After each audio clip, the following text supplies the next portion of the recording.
नमस्कार, आप देख रहे हैं लोक टीवी। मैं आपके साथ हूं प्रशांत त्रिपाठी।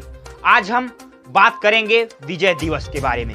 16 दिसंबर का दिन भारत के साथ साथ उसके पड़ोसी देशों पाकिस्तान और बांग्लादेश के लिए भी काफी यादगार है। ये दिन जहां भारत और बांग्लादेश को गर्व से सिर ऊंचा करने का मौका देता है, तो वहीं पाकिस्तान का सिर शर्मिंदगी से नीचे झुका देता है।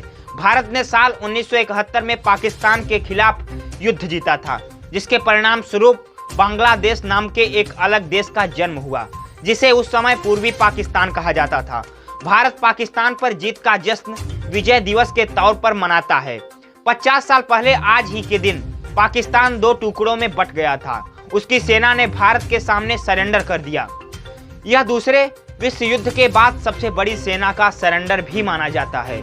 दोनों देशों के बीच युद्ध की शुरुआत पाकिस्तान के उस गुरूर के साथ हुई, जिसके नशे में आकर उसने भारत के 11 एयरबेस पर हवाई हमला किया। यह शायद पहली बार था जब भारत की तीनों सेनाओं ने एक साथ लड़ाई लड़ी थी।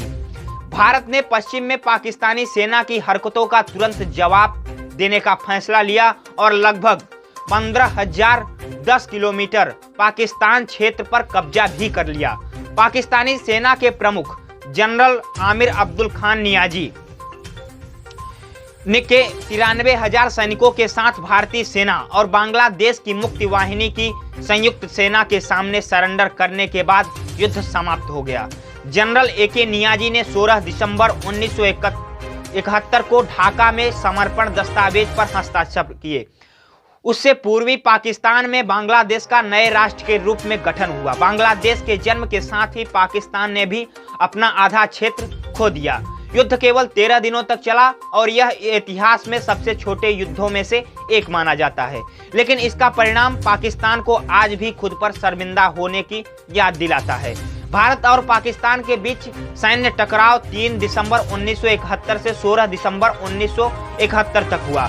भारतीय सेना ने पाकिस्तानी सेना को घुटने पर लाकर उसके 93,000 सैनिकों को कब्जे में लिया और बांग्लादेश के 7.5 करोड़ लोगों को आज़ादी दिलाई। पूर्वी पाकिस्तान की बंगाली आबादी के खिलाफ पाकिस्तान द्वारा किए जा रहे नरसंहार को समाप्त करने के लिए इस युद्ध में भारत ने 3,000 सैनिक शहीद किए। साथ ही पाकिस्तान के 8,000 सैनिकों की मौत हुई। युद्ध के बाद बांग्लादेश को आज़ादी मिली। दरअसल बांग्लादेश तत्कालीन पूर्वी पाकिस्तान से स्वतंत्रता प्राप्त करने के लिए लड़ रहा था। 1971 में पाकिस्तानी सेना ने निर्दोष बंगाली आबादी, विशेष रूप से पूर्वी पाकिस्तान में अल्पसंख्यक हिंदू आबादी पर बर्बर नरसंहार करना शुरू कर दिया। जब पाकिस्तान ने अत्याचार बढ़ाने शुरू कर दिए, तब पूर्व प्रधानमंत्री इंदिरा गांधी ने पाकिस्तान के खिलाफ कार्रवाई करने का फैसला किया। उसी समय सीमा के दूसरी ओर के नागरिकों को शरण भी दी गई थी। उन्होंने सेना प्रमुख जनरल सैम मानेकशॉ को पाकिस्तान के खिलाफ आक्रमण अभियान शुरू करने का आदेश दिया, जिसके बाद भारत ने अपने पड़ोसी के खिलाफ पूर्ण पैमाने पर युद्ध शुरू कर दिया। ऐसा अनुमान है कि बांग्लादेश में 3 लाख नागरिक मारे गए। इसके बाद बलात्कार, यातना, हत्याएं और संघर्ष शुरू हुआ, जिसके कारण 80 लाख से 1 करोड़ लोगों में भारत में शरण लेने के लिए देश छोड़ दिया।